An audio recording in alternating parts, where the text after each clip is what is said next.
سب کا لباس ایک جیسا ہو, پہننے کا طریقہ ایک جیسا ہو, کتنے ہی بغیر بادشاہ ہو کچھ بھی ہو, اپنے وہاں پر تھے تو ایک علامت تھی, بادشاہ تو سر پہ تاج ہے, اور اگر کیا نام ہے کسی کہیں کے افسر ہو تو گلے میں ٹائی ہے, اور کہیں ہو تو دوسرا علامتی لباس ہے.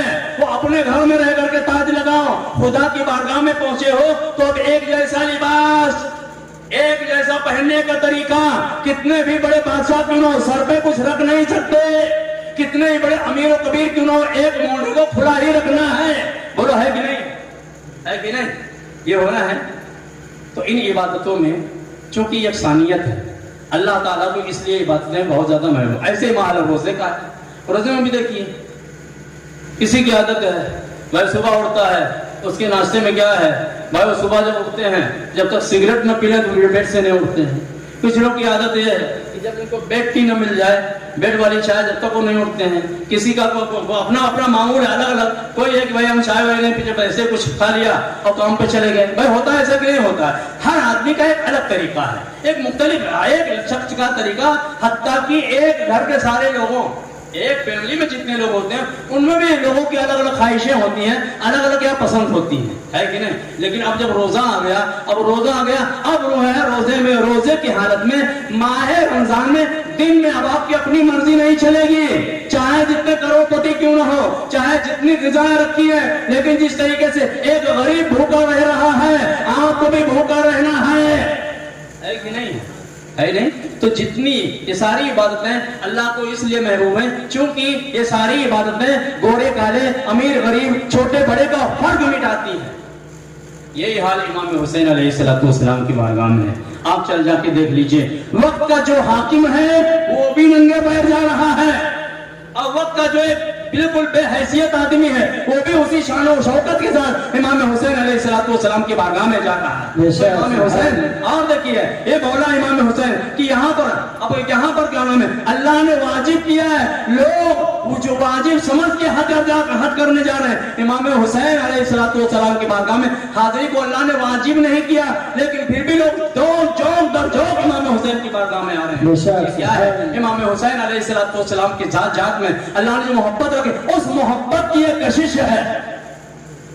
آپ سمجھیے مولا امام حسین علیہ السلام, آپ کی سیرت اور آپ کا کردار اور آپ کا کارنامہ اللہ رب العزت کی بارگاہ میں کس کا کیا منزلت اور کیا مقام رکھتا ہے. درود پاک پڑھ لیجیے, اللہم صلی علی سیدنا و مولانا محمد وعلی آل سیدنا و مولانا محمد وبارک وسلم, صلاۃ و سلام علیکہ وعلی آلک یا رسول اللہ صلی اللہ علیہ وآلہ وسلم. تو میرے عزیز بھائیو, وہ امام حسین علیہ السلام جیسا کہ ابھی میں نے عرض کیا کہ آپ کے گلے میں ہلکا سا نشان پڑ گیا, اللہ کے رسول کو یہ گوارا نہیں ہوا, آپ دیدہ ہو گئے. تو آپ غلط اپنے صاحب اولاد ہو, اپنے دل پہ ہاتھ رکھ کے سوچو کہ جب امام حسین علیہ السلام کی گلے پہ چھری چل رہی ہوگی, جب امام حسین علیہ السلام کی لاش پر گھوڑے دوڑائے جا رہے ہوں گے, جب امام حسین علیہ السلام کی گھر کی خواتین کو برہنہ گھمایا جا رہا ہوگا, جب امام حسین کی خواتین کے خیموں میں آگ لگائی جا رہی ہوگی, رسول اللہ علیہ السلام کو کیا دکھ ہوا ہوگا, کتنی تکلیف پہنچی ہوئی ہوگی. اب میرے عزیز بھائیوں, جو اللہ کو, اللہ کے رسول کو اتنی تکلیف پہنچائے وہ بھی مسلمان ہو سکتا ہے؟ قرآن مجید میں آیا ہے, ان الذین یؤذون اللہ ورسولہ لعنہم اللہ فی الدنیا والآخرہ, جو اللہ اور اس کے رسول کو تکلیف پہنچاتے ہیں ان پر اس دنیا میں بھی اور آخرت میں بھی خدا کی لعنت ہے. حالانکہ لعنت اس سے مسلمان پہ نہیں بھیجی جاتی.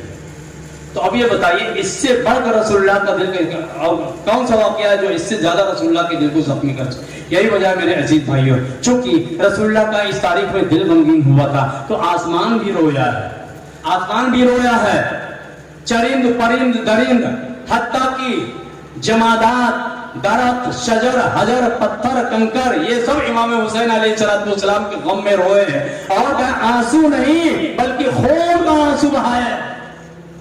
اب دیکھیں علامہ ابن جوزی جو بڑے ہی سخت مزاج تھے اور جلدی کسی روایت قبول نہیں کرتے تھے, انہوں نے بھی لکھا ہے یہ جو غروب کے وقت مغرب کی جانب سرخی پیدا ہوتی ہے, شہادت امام حسین علیہ السلام سے پہلے یہ سرخی نہیں ہوتی تھی. یہ جو سرخی آج تک باقی ہے یہ امام حسین علیہ السلام کی شہادت کے بعد یہ سرخی پیدا ہوئی۔ روایتوں میں آیا ہے کہ جب امام حسین علیہ السلام کی شہادت ہوئی کئی دن تک تو آسمان سے مسلسل خون برستا رہا، اور بیان کیا جاتا ہے کہ بیت المقدس اور اس کے گرد و نواح میں کوئی بھی پتھر ایسا نہیں تھا کہ جسے اٹھایا گیا اس کے نیچے تازہ خون نہ پایا گیا ہو۔ تو میرے عزیز بھائیوں، میرے امام حسین علیہ السلام کا غم تو وہ غم ہے کہ اس غم میں جانوروں نے بھی گریہ کیا ہے، کیا ہے اس کے غم میں درختوں شجر و حجر نے بھی گریہ کیا ہے، دریاؤں کی روانی نے بھی گریہ کیا ہے۔ آپ کے غم میں تو کیا نام ہے پتھروں نے کنکروں نے بھی آنسو بہائے ہیں۔ ارے پتھر نے آنسو بہایا ہے، وہ کیسے پتھر دل ہیں جو امام حسین کے غم میں رونے کو نہ جائے۔ میرے عزیز بھائیو، تو میرے امام عالی مقام علیہ السلام کے غم میں رونا یہ عین اسلام ہے، یہ عین عبادت ہے، یہ عین ایمان ہے، یہ عین محبت ہے، اور اسی کا سوال آقا علیہ السلام نے کیا ہے۔ اللہ رب العزت کی بارگاہ میں دعا گو مالک و مولا ہم سب کو غم امام حسین علیہ السلام میں رونے اور آبدیدہ ہونے کی توفیق عطا فرمائے۔ کھڑے ہو جائیں اور صلاۃ السلام۔